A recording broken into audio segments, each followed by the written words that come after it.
And we are back, and we are preparing for the final game of this first Premier Challenge of the VGC16 season, which will be played between Isaac Lam and Reuven Tan. But before we begin, we'll be giving a quick glance through the today's usage statistics.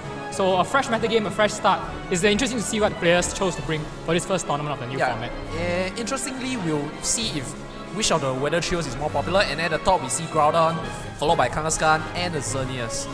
Those are the top three. I think that's pretty standard. Yeah, I believe the standard core in Showdown actually is the Kangaskhan, Groudon, Xerneas. Surprisingly, in 4th place we do see a Kyogre. Not really that surprising, but I guess, yeah, more than I would expect. Certainly, because I expected Groudon to be a lot more dominant than it was. So I suppose there were teams that were carrying double weather, so yeah, Groudon and Kyogre at the same time. And after that, closely followed is a Cresselia, quite reminiscent. I don't know, maybe players still have the VGC15 nostalgia. Not really, because Cresselia does well on this format because of the skill swap able to control the weather. You dictate the weather on your own terms. Actually, I do believe I've seen Cresselia go for Ice Beam on Groudon and does quite a significant amount of damage. No, I believe Grassnot does more. Alright then, after that we see a Ferrothorn. Ferrothorn very good in the format because steals are very necessary to check the threat of Xerneas. Yeah, but I don't think Ferrothorn likely being the best option because if Ferrothorn checks the Xerneas, he checks the Ferrothorn. But he checks the Kyogre, my mistake. Ferrothorn does check Ferrothorn, yes. Okay. Next up, we have Smeargle. To everyone's dismay, Smeargle is sitting at number 13, high Nicholas Ong. So Singapore did go to the Smeargle route with 13 out of like 30-ish, 41 masters. I honestly expected Smeargle to have a higher usage, but as you yourself said in our top 8 commentary, you think that players today were very prepared for Smeargle. Yeah, which leads to the next one, Crobat. Closely followed by Smeargle. Crobat, actually a very standard set of 4 moves. You see the Quick Guard, you see the Taunt, the Tailwind, and the Super Fang. And actually, it's special mention to Super Fang because it turns a lot of 2-hit KOs into OHKO. And it's pretty important in this match where a lot of the games can be decided in just 1 to 2 turns. Crobat has very little incentive to change from his standard 4 moves. Very versatile and usually carrying the Mental Hurt to ensure that he gets the Tailwind or the Taunt that he needs off. Though at the same time, because Mental Hurt is floating around, Crobat doesn't always get the Taunt that he needs. Yeah, I do believe that you could easily drop it for maybe a Protect or an actual attacking move so that it can contribute.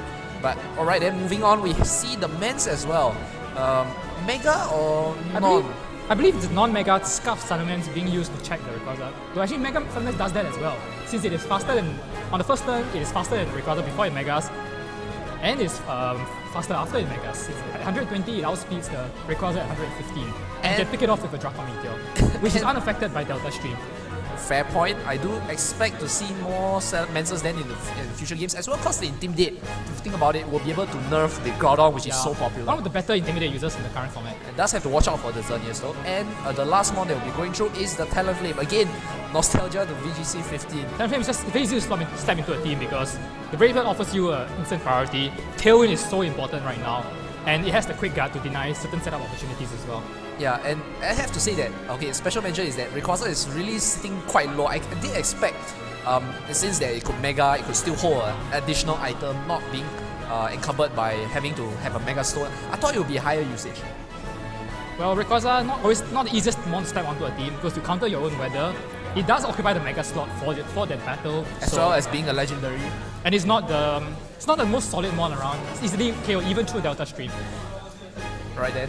Okay, we will be moving on to the final match between Reuven and Isaac. So after all that talk about people being prepared for Smeargle, we're going to see how prepared Isaac is for the Smeargle. Because Reuven really showed what Smeargle could do in his top 4 game. Keeping, I believe, we did not even see Gavin's Kangaskhan make a move through the Dark Void. Very unfortunate, yeah, but as you mentioned earlier, in a Smeargle versus Smeargle matchup, the one with the Scarf usually wins out. Right, then Isaac's team is Kyogre, Rayquaza, Ferrothorn, Crest, Amoonguss, and Kangaskhan. Whereas Reuven we've seen previously is the Kangaskhan, Xerneas, Talonflame, Blaziken, Smeargle, and the Groudon. So Isaac's team looking rather slow with the Trick Room option, which is just Smeargle bait, sad to say. Yeah, and the Amoonguss, I don't really think he will be bringing that.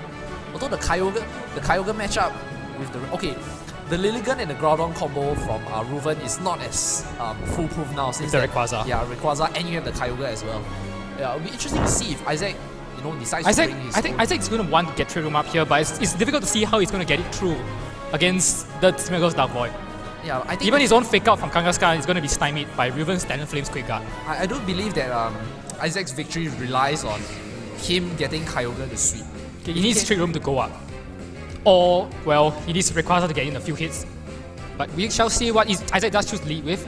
Reuven having somewhat more freedom in his lead choices. Isaac goes for the Kangaskhan Rayquaza. So a double Mega lead actually. So I think he's probably want to Mega his Kangaskhan. And we see the Groudon and the Lilligant. So no Sun Shenanigans on this turn 1 thanks to Rayquaza's airlock. So actually Isaac with a pretty favourable lead situation here. Barring of course there's maybe a sash from the Lilligant to take the Dragon Actually, Ascent. now that you mention it, that's a very interesting option. If Isaac decides to Mega his Kangaskhan, he cannot Mega his Rayquaza. But Rayquaza with the item is still going to be decent damage. Or if he chooses to keep his Kangaskhan as non-Mega, perhaps if it's inner focus, to try and stop the fake out from Reuven's own Kangaskhan. Yeah, but well, he has the option now to switch to a Mega Kanga. Since that Reuven did not lead with the expected Kanga Smear combo, but I do see Lilligant and Groudon, although the combo is not being locked down by Rayquaza. So, do you expect any switches? I expect a switch here because neither of these mods really wants to be staring down Rayquaza. Even if maybe the Lilligant carries Hidden Power Ice, it's going to be, well, you're gambling on the Rayquaza not Mega Evolving and getting Delta Stream up. And Isaac does choose to Mega his Rayquaza and will be going with the non-Mega Kangaskhan for the rest of this battle. A bit questionable since... Not really, because I think Isaac's seen that the raw power of the Rayquaza is what he needs in this game. It's actually staring down the Groudon and the Lilligant, which really can't touch his Rayquaza. And we do see the fake out coming. Oh, no. Does go into the Lilligant, so breaking a sash if it was the sash. And Dragon Ascent, if it goes into Lilligant, it's going to give Isaac a quick 4-3 lead. Yeah, but Groudon's going to be able to survive. Oh, he goes for the Groudon, so Life Orb, Dragon Ascent takes out the Groudon with the critical hit. Somewhat unfortunate there, though. We don't really know how much bulk Reuven is running on his own Groudon to say for sure whether it mattered. Okay, that was the question. As we do see the Life Orb there from the Rayquaza. So no Sun anymore with the Lilligant, and perhaps if it was Sash, it's been broken. The Lilligant looking really helpless out there. Well, I mean, Reuven can still turn this around if he brings maybe a Smeargle, because it's no longer the first turn for Kangaskhan. He can't. Though Smeargle does not enjoy taking the Life Orb Extreme Speed from Rayquaza. Very true. I believe in the top 4 match we talked about how Gavin, if he had brought Talonflame, would be able to lock down the Scarf Smeargle. And now that you point out, yeah, Extreme Speed does exactly the same thing to the Smeargle here, which does not appear instead. We have now we do have the Xerneas here, but Life Orb Dragon Ascent does a lot of damage to Xerneas, possibly KOing it if Reuven does not run damage bulk. And because Rayquaza has already Mega Evolved, Rayquaza is the fastest mon on the field right now. Yeah, and I have to say that Reuven's combo Lilligant is actually pretty helpless as well. So I suppose maybe it carries a helping hand or something. I'm not sure what Lilligant's combo is. I believe the combo with it was Groudon. After you, then Groudon will be able to pull off a fast attack. Since Lilligant's speed is doubled in the sun. But since that was locked down... He does? Oh, Kangaskhan reveals helping hand, showing why it stayed in non-Mega form. And Dragon Ascent goes into the Xerneas and will take it out regardless of how much bulk the Xerneas is running. And Lilligant is going to need to hope that Sleep Powder hits a relevant target this turn. Xerneas goes down to the helping hand, boosted Dragon Ascent. That was a lot of damage. And the Lilligant, I presume, is going for a Sleep Powder and he's going to need to land it to give Reuven any chance of a comeback. Alright, then we see Sleep Powder and he avoids the Rayquaza. The 75% biting Reuven at the butt the Delta Stream, blowing the Sleep Powder away from the Rayquaza. Okay, we do see a Kangaskhan coming out from Reuven's own side. So but since he's a non-Mega on Isaac's side, he can't fake it out. Of course, he wants to fake out the Rayquaza anyway. Though I would assume an attack from the Kangaskhan here is going to take out Reuven's Lilligant, even in non-Mega form. Really? Considering how much fake out did to it? Oh, Reuven actually contemplating the forfeit. Not wanting to reveal information on its own Kangaskhan. He does forfeit, faced with the Mega Rayquaza and Kangaskhan, and Lilligant pretty much dead weight. Yeah. So we move to a game 2 with Reuven learning a few things about Isaac's team. And the Groudon, the critical hit being masking whether it could survive or not, I think is one of the information that Reuven still really wanted to know. Yeah.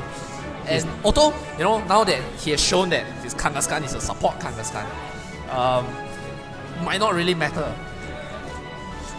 Now that you think about it, is Isaac's Kangaskhan even holding a Mega Stone? Oh, I'm sure it is. We see the fake out, we see the helping hand. Likely a normal attack and... Sucker Punch or a fighting low kick? Yeah. Right, then a very, Very They are going convincing straight into the victory. battle, so not much time being taken in team preview. Both players knowing what they need to bring in the next game. Yeah. Isaac, of course, with the advantage here. Reuven has to recover. So are we going to see the Scarf Smeagol? It is going to be the same lead from Isaac. The double Mega lead coming out once again. So are we going to see the Scarf Smeagol? It does come out. Smeagol and Talonflame lead, with Talonflame with the quick guard able to block Kang-san's fake out. So It will as well be able to block the extreme speed, right? yes, quick guard will block the extreme speed as well. So but at the same time, even if he does get a Dark Void off, Talonflame is not offering that much damage on its own. And an untimely miss or one-turn sleep on Isaac's part could turn the game around really quickly. Yeah, so Reuven is actually playing a bit with percentages here. Isaac probably doesn't want to challenge the quick guard here, and is probably better off taking the sleep and hoping to get quick wake-ups. I mean, then again, Dark Void could miss, and Isaac could just get some free damage off, kill the Smeagol maybe, or do some damage on the Talonflame. Oh, this guy megas this time. Proving that Isaac giving me the face that tells me that he megaed the wrong one. As Rayquaza goes for the attack and Kangaskhan goes for the mega attack. Quick guard does go armor from the Talonflame as Kangaskhan will take one first turn of steam instead. Dark Void lands. How do you know that? I believe it's all part of Isaac's elaborate plan. Showing that Reuven that yeah, my Kangaskhan is mega as well. Trying to throw him off. I don't really think he. At the same time now, Reuven needs to think whether he wants to go for the quick guard once again, because all he's doing by using quick guard Dark Void again is giving the Isaac's Kangaskhan 3 turns to wake up. Indeed, and at the same time, he's really burning off momentum that he's and using for damage. I'm not entirely sure a non-Mega Rayquaza takes out Smeagol with extreme speed. Oh, well, let us see. Life Orb is enough. It does take out the Smeagol. Isaac calling Reuven's bluff, since Reuven really had no real option, because by continually going for quick guard Dark Void, he's not getting any field presence achieved at all. Indeed, and the extreme speed Life Orb was enough to take out the Scarf Smeagol, and we see a Brave Bird going on to Isaac's own Kangaskhan. So Isaac Kangaskhan's the Mega form showing off his improved form from his own Mega form. It still is sleeping though. So takes 2 turns of sleep, with a chance to wake up next turn. Interesting. Okay, No, but now because Isaac did not mega his Rayquaza, Rayquaza is slower than Xerneas, assuming Xerneas is running team in max speed. Yeah, this is an opportunity, but is Reuven safe enough to go for the Geomancy? That's the danger here. Whether he wants to go straight for the Moonblast, or I suppose if Reuven is team in max speed, then I think he wants to go for the attack here, since he knows he's faster regardless. Yeah, I mean, if he goes for the setup, he's just opening himself up to more damage from the Rayquaza's extreme speed, because speed doesn't really matter to the Rayquaza here. Although at the same time, Dazzling Gleam, will it be enough to kill the Rayquaza? At this point, if it's modest, yes. Timid possibly not. By the Fairy Aura. I've calculated Timid, yeah. But I suppose depends on whether Isaac's running Jolly or Tiny, actually. Well, I do believe the actually not enough to take out the Talonflame, and Talonflame goes for the Brave Bird, assumably going to KO the Kangaskhan, and Reuven might get a free setup this turn. Yep, and we see Brave Bird into Kangaskhan. Kangaskhan's improved bulk not really doing it much good this game, and Isaac sorely regretting bringing his Kangaskhan, megaing his Kangaskhan instead of his Rayquaza. As Reuven does get his free boost. Well, Isaac is still 1 more up on Reuven, so depending on what, Reuven's probably carrying the Primal Groudon at the back. And I mean, if Isaac brought either the Ferrothorn or the Amogus, it could slow down the Xerneas quite a bit. But if it is the Groudon, then neither of them are going to enjoy playing against Mons. And it's likely the Groudon. It is the Groudon, so the hope of stopping the Xerneas here looking really unlikely. As Olivia does come out, it's a Cresselia. Cresselia can take a Moonblast, but a Moonblast coupled with perhaps the Fire Punch or a Flamethrower from the Groudon will be enough to bring down Cresselia, since I don't believe Isaac runs a Citrus Berry on his Cresselia. Well, this looks to turn in Reuven's. But at the same time, Groudon's Fire attack wouldn't be boosted by the Sun, so... Yeah, it's not. It's definitely not. But you have to ask, what can the Cresselia achieve? Trick Room. It could actually matter depending on what Isaac's last Pokemon is. Yep. Probably his own Kyogre. So does Xerneas want to...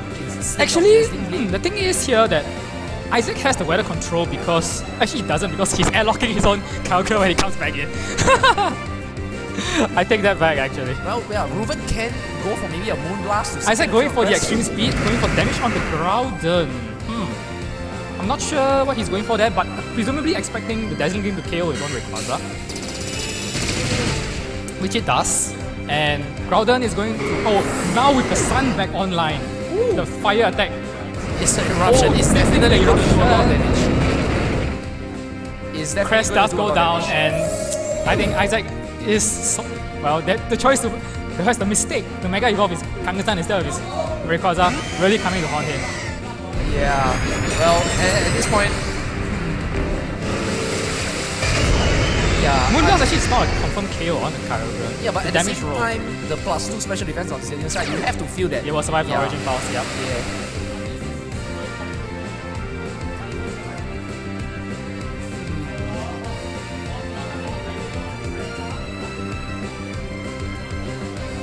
Well, you have to say that. Moonblast, this might be elementary, so Moonblast might get a kill regardless. As we see Moonblast come out for a fairly bulky Kyogre, who dropping his special attack. And Groudon actually shown that it's faster than Kyogre. Information about Isaac taking the game. Yeah, I do believe the Kyogre is bulky since he can take +2 Moonblast. Reuven's Groudon has a fast Groudon as well. And Isaac definitely mega the wrong mon there. And because of that mistake, we are moving on to a final three. game 3. I feel his pain because once upon a time, I mega my support Kangaskhan as well. That game did not go well. But did it really matter? Yes, it mattered because Rayquaza was forced to extreme speed as opposed to going for Dragon Ascent on the turn, giving Xerneas a free setup turn. Couldn't he have Dragon as... Oh yeah, because Xerneas was faster. If Xerneas just went for the attack and Moonblast, then Rayquaza was gone before he could do anything. So he was cornered into... going for extreme speed to get some damage off. Indeed, alright then. Well, he has not found a way... I think he has found a good way to deal with it. At the same time, you're right, because what Isaac could have done there was that because if Reuven boosted, then he could get Dragon Ascent off regardless. Whereas if he went for the attack, then he's not boosted and Crest comes in relatively safely. So Isaac maybe misplayed that turn away, going for the extreme speed. Yeah, but I don't believe that Crest would be able to... As in, if Xerneas wasn't boosted, then Isaac gets driven up. I'm not really sure what would that... because Isaac not changing what worked. Hopefully he megas the right one this time. And Reuven going with Talonflame's Mega once again. Because that worked for him as well. Well then, Quick Guard and Dark Void on the other side. Isaac better be wishing at this point. Let our fervent wishes. And the fervent wishes does come out. The Rayquaza Megas this time. Isaac very pleased with this decision. No face pumps this time. Alright, will we see a Dark Void from the Rayquaza going for the Protect once again. Yeah, that was the move that he did earlier to delay. Because he forces Reuven to make a choice. Talonflame does go for Quick Guard to protect this Miracle from the fake out or the extreme speed. As Dark Void goes in, is it going to... It lands on the Kangaskhan. My dear Justin, if we see the animation, that means it hit.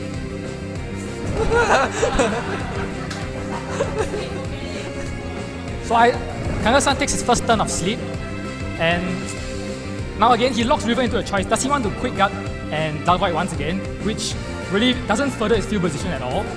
But if he doesn't Quick Guard, then Rayquaza can go straight for the extreme speed and bring down the Smeargle. Yeah. This time, a guaranteed kill with the added attack from the Mega Form. Reuven does choose to bring back his Smeargle. Goes for the Groudon, I believe, yep, to take a potential extreme speed.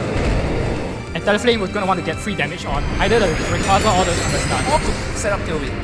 That is true.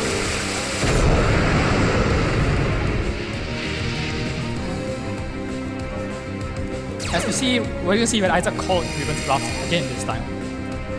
Isaac did not go for the extreme speed. So Isaac does read Reuven again for a second consecutive battle. So in a better position with the Mega Rayquaza, which takes a lot of damage from the Brave Bird. But he's going to get a Dragon Ascent off this turn. Either on the Groudon or the Talonflame. Likely the Talonflame, since I don't think he would want to Dragon Ascent in this Smeargle slot. But we shall see actually. He does go into the Groudon. And we do review that the critical hit mattered in game 1. But now he's in extreme speed KO range regardless. And with the extreme speed, we'll dodge the Talonflame because it's one priority higher. Yeah, but Kangaskhan's still sleeping. Groudon could go for the Protect, and the Talonflame we saw did quite a lot of damage with the Brave Bird. Yeah, Rayquaza could just Protect again actually, stalling out a turn for Kangaskhan to wake up. Yeah, it's gonna be hauling Protects now. Will the Groudon Protect? Will the Rayquaza Protect? And if the Kangaskhan does manage to wake up, it opens up the possibility for helping an extreme speed, which will KO the Talonflame. I don't think Isaac would risk. Yeah, he would not risk the chance of waking up this turn. Though decent odds, since he slept 2 turns already. Yeah, so I believe Isaac's safe play would be to protect the Rayquaza and store one more turn. So does Reuven read that and punish? Go for the Tailwind, yep. Tailwind or maybe KO the Kangaskhan? I believe as long Kangaskhan is not really doing much on the field, I believe it's worth more to Reuven to leave it there. If the Talonflame goes for the Tailwind, you will be able to block Extreme Speed with the Quick Guard. Yes. Correct? No, yeah, you're blocking regardless. Okay. Quick Guard is on a higher priority bracket than Extreme Speed. So again, a Talonflame using Quick Guard is a Talonflame that's not pressing Brave Bird. And I think Isaac takes that trade quite happily. Alright, then we do see Isaac going for so not helping hand shenanigans from Isaac as Brave Bird goes into the Rayquaza and Kangada does wake up and go for the single hit double edge, which will be enough to bring down Talonflame. So the Tailwind is removed and Rayquaza is comfortably the fastest thing on the field. Well, we have to see what Groudon goes for. Will it be able to take out? He goes for the Precipice Blades. Is he going to hit the Kangaskhan? And no, he does get there, boy. Welcome to VGC 2016, ladies and gentlemen. We actually haven't seen that much on stream so far. Since the players haven't really been pressing Precipice Blades or Origin Pulse. Well, Reuven would not want to bring in his Smeargle here. He'll just die to Extreme Speed. So he is forced. And Kangaskhan, if he is carrying Sucker Punch, will pin down the Groudon. Huh. He's in KO range even not Mega Form. 41 HP. Yeah. Actually, Kangaskhan could be naturally faster. I have no idea what. We've been playing 90? Too much with Mega Kangaskhan. Yeah, Isaac's Kangaskhan is 90 base after all, so I have no idea what tier it's sitting at. Fair point. That is true, Zhongyin. Thanks for the point. Yeah, so he does not. He just needs to go for a double edge. Xerneas comes out, so I don't believe Reuven's chances has to rely on just getting a Geomancy up and trying. But no, he can't really go for Geomancy here because even if Dragon Ascent doesn't KO and he does have the Helping Hand option, he will just pick up the Xerneas next turn with Extreme Speed. So the Helping Hand Dragon Ascent option is live here. He has to take out the Rayquaza. So Isaac can either go for the big play or he can just go for somewhat safe Dragon Ascent and double edge into the Groudon slot. With Dragon Ascent possibly might just KO Xerneas regardless, but we shall see. You did mention that Reuven's Xerneas has some bulk, right? They carry a bit of bulk, yeah. So again, it's hard to see how much speed is running as well. Yeah, and you have to wonder how Reuven's going to recover from this, because at the back, the chances are here, yeah. He has the winning options here if he can read Isaac correctly. But if Double Edge comes into the Groudon, Dragon Ascent goes into the Groudon. So Isaac again reading Reuven, protect with the Xerneas. Somewhat easy read since Reuven was pressured to protect his Xerneas there. But again, with Groudon down and Xerneas having burned his protect.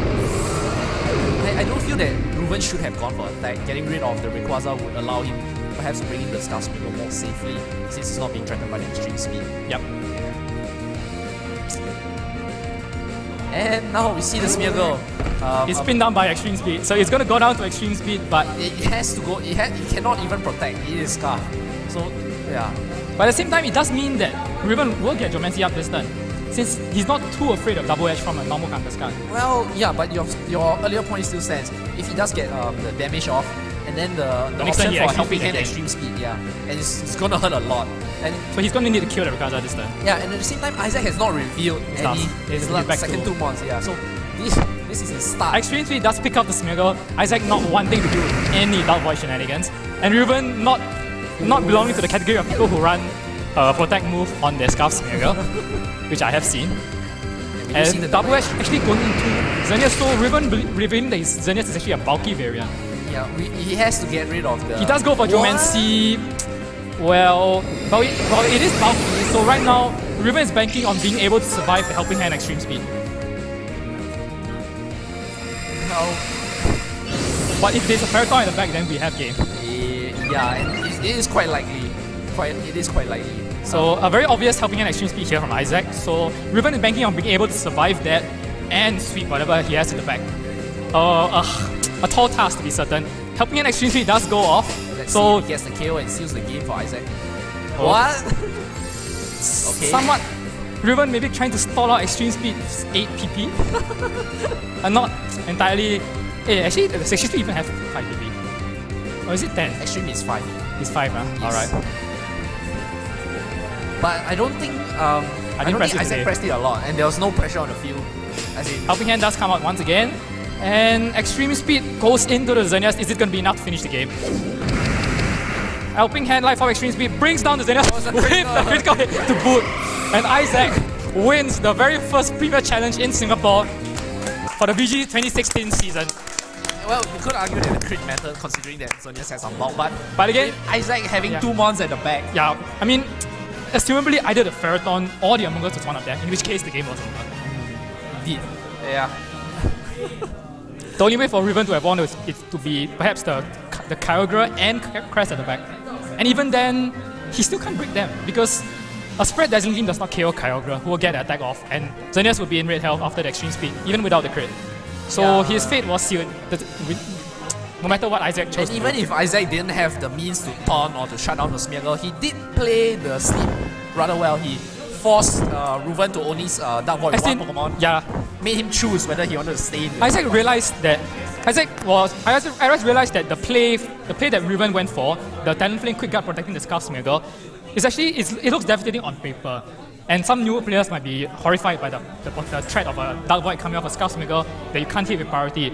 But if you think more closely, like, the thing is, while you're going for Quick Guard Dark Void, you're not doing anything to your opponent. You're not doing damage, you're giving them turns to wake up.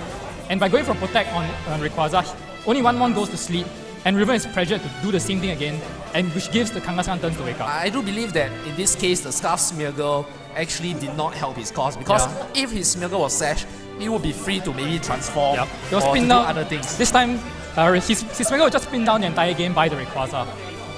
Indeed, we'll be going for an interview with the champion for the first PC in the 2016 who has clearly season. no idea how it happened, but well, we shall ask him more about it. And we'll be taking a quick break, and we'll be back with the champion of today's Premier Challenge.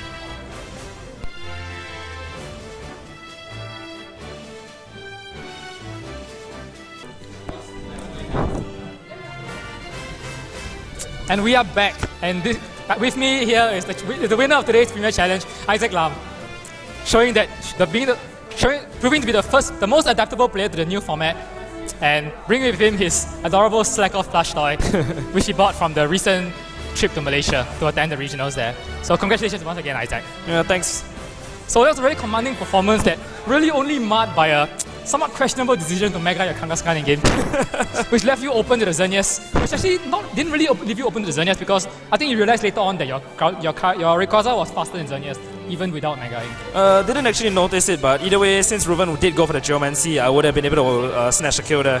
Probably should have gone for that on hindsight, since it's a good all or nothing play. I mean, if I didn't manage to kill Xerneas that turn, I probably lost overall anyway, so wouldn't have been a bad decision. But I guess I was just a bit too flustered after making the horrible mistake of Mega Evolving Kangaskhan instead of Rayquaza. I actually see that being quite a common thing in the future, because, I mean, when in our lives have we not been Mega in Kangaskhan? When we've been given the option to, really. Yeah. So I believe the thing that really shifted the game in your favor was the fact that you had the Life Orb Extreme Speed, which locked down Reuven's Smeargle from doing anything in the game. Guess that's my only way out against Smeargle, and yeah, I did consistently lead Kangaskhan Rayquaza just in case you did bring Smeargle. Honestly, I don't really think there's any other way in my team that I can actually get by that, so it's really my only option out. And that's probably why I lost game 2 so badly, because I didn't actually have that option since Rayquaza wasn't Mega Evolved. I'm not sure if it's powerful enough. I honestly doubt it. Yeah. Without the Mega form, Dragon's Head was not going to do enough to save it. Indeed. Yeah. So you really couldn't stop the Xerneas once it's set up in game 2. Yeah, sadly. But I guess it's consistent enough. I don't really see this. I honestly, the only thing I lost because of my misplay, not because the team's fundamentally vulnerable to Xerneas. I think there are plenty of ways around it. I think we saw that your team is really versatile, because, like, in the final match, we saw you pretty much went with your fast mode, with Rayquaza just running through teams. I think it's pretty clear to us that you have a slow trick room mode as well. Indeed. Which didn't come into play, but I believe it's a very strong option for you in other games. I've only actually brought in the fast mode in the top card so far. I was able to more or less plow through the Swiss rounds with the slow mode, since I was facing more generic Groudon Xerneas teams, which didn't actually have South Smeargle, so I wasn't so worried about needing to take out Smeargle on the turn 1. So yeah, I guess it's good to have a versatile team like this, especially in a format where honestly, team styles are very generic. You don't really see that much variety of teams. They tend to follow very standard archetypes. So it's good to have a few styles on your hands so that you can adapt to the different team archetypes you're inevitably going to face as you move along. Yeah. So what conclusions will you be taking forward about the general state of the metagame here? Were there any trends you noticed? Any trends you are going to take forward with you? Massive amount of smear girls. I'm actually looking. I think I'm going to be looking for a way to improve my smear girl matchup. Yeah, since extreme speed, as you saw, is a bit iffy. Having to rely on playing the quick guard mind games. And other than that, I think it's quite solid. Singapore seems to love Groudon as of now. Something I'm not really that afraid of. And it's mainly Smeargle. It's mainly Smeargle. I'm just worried about Smeargle right now. I mean, you did tell me actually before the final game that you're actually quite happy that Reuven won, since the Scarf Smeargle is a lot easier to handle as compared to the Sash Smeargle that Gavin was carrying. Well, Sash Smeargle is fine. It's just that Gavin's Kangaskhan runs Giga Impact, which means that my own Kangaskhan is no longer a reliable measure to checking Smeargle, since Giga Impact just wipes out my own Kanga, even when it's Mega. Right. So you actually think that the current number of Groudons is actually, you consider it being popular? Because Groudon actually, definitely. I expect to see a lot more Groudons actually. Oh, Groudon's sitting right at the top of the usage stats right now. I'm not surprised. Not that dominant in my opinion. True. I guess, I mean, it's there, and I honestly expect, given how the matches from today went, I actually expect Kyogre to splurge in a bit more usage now. I honestly find Kyogre a lot easier to play. I guess I couldn't play Groudon for nuts. I think as time goes by, people will start picking up Pokemon that suit their styles better. Yeah. But I suppose you're still going to have a triangle of sorts between Kyogre, Groudon, and Rayquaza. Yeah, that's always going to happen. But I guess the meta game right now is about how you support the swords that you choose to yield. And personally, I like supporting Kyogre a lot more than supporting Groudon. So I don't think there's any particular of the members of the Hoenn trio are particularly going to be outright unstoppable, since they all have their own options. And really, the meta game is just about finding ways to allow your Hoenn legendary to sweep. So, and I think it's a pretty balanced triangle, honestly. Just kind of sucks that the metagame is still restricted to these three, but either way, within these three, it's a very balanced format. There's a lot of room to maneuver within those three. Indeed. So let's address the elephant in the room. Not too long ago, you told our community that Among Us was pretty much useless in the new format. So would you care to tell us how Among Us are playing in your team today? I desperately needed redirection and couldn't think of a Togekiss set in time. That's honestly all there is to it. And I actually, honestly, during penning my article, which was a one-night job, I honestly overlooked the fact that Among Us got the ability suppressing moves in terms of in roleplay and Worry Seed, which is Gastro Acid. No, don't. Yeah, sorry, Gastro Acid and Worry Seed, but don't use Worry Seed. You can't spore. Yeah. Yeah, but I completely overlooked that, and combined with the fact with how redirection honestly has been a bit more prominent than I expected. I honestly didn't expect redirection to take off given how powerful Precipitous Blades and Origin Pulse were. I guess it has its niche, and though honestly speaking, I'm not very pleased with how Among Us played out today. I'm probably looking to replace it. Though it's definitely not totally useless, and maybe you'll find a way to work it, because I think it makes quite a decent partner with Kyogre specifically, since I can Gastro Acid opposing Groudons and go for the water move, or simply spot them, depending on circumstances. Yeah, and I guess Among Us speed tier fits better on my team compared to stuff like Togekiss or Smeargle. That's true, because your team is very trick room focused. Indeed. Alright, so interesting thoughts on the metagame, and we're going to see how it evolves in time to come. We actually have a Premier Challenge coming up just next week, so we're going to see what lessons players take from today's Premier Challenge. And so, as the champion of today's event, Isaac does win the Pikazan, I guess. Charizard X, Pikachu plushie. From the Pokemon Center in Japan, though Isaac clearly prefers his own Slack Off. So again, Slack Off, well, proving his and Isaac not really having to deal with sleep today as well, since he didn't really land the Dark Voids. So, but I didn't really get any one-turn sleeps either, did I? I don't think I did. No, you didn't. Yeah. Alright, so again, congratulations Isaac. And we will see you at the next Premier Challenge next week. Same place, same time. Same green dragon, I think. I don't know. Same format as players learn and adapt to the new format. Thanks once again, and I am Matthew Hui. Your champion is Isaac Lam, and we are signing off.